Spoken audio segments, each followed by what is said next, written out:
النهاردة هكلمكم عن حلم اتقال فيه أشعار، زي مثلا إنها شغلت بال الشاعر العربي الكبير ابن الرومي، واللي كان يسر فيها بسرور ابن الأحنف بقرب حبيبته فوس، وقال فيها: قطائف قد حشت باللوز، وسكر المازي حشو الموز، تسبح في دهن الجوز، سررت لما وقعت بحوزي، سرور عباس بقرب فوز. قال كمان فيها أحد الشعراء: لله در قطائف محشوة، من فستق قدعة النواظر وليدة.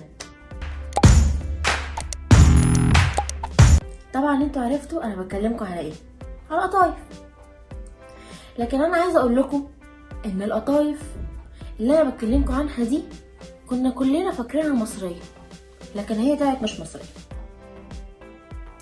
في ناس بتقول ان اصل القطايف في العصور العباسيه، وفي ناس بتقول ان اصلها من العصور الامويه، وفي ناس تانية بتقول ان اول واحد كلها الخليفة الاموي سليمان بن عبد الملك سنة 98 هجري في رمضان.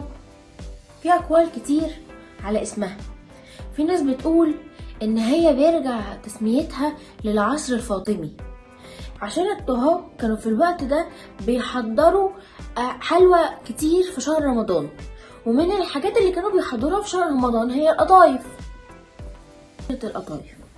وكانت بتتحضر بشكل جميل قوي، وكانت بتتحشي مكسرات وبتتزين بالمكسرات وبتتحط في طبق كبير او وعاء كبير، وكان الضيف بيقتطفها كده من كتر لذتها. وفي مؤرخين بيقولوا ان هي اتسمت بالقطايف علشان كان ملمسها زي قماش القطيفة. طب احنا بقى بنحب ناكلها وهي محشية مكسرات او محشية كريمة، انتوا بقى بتاكلوها ازاي؟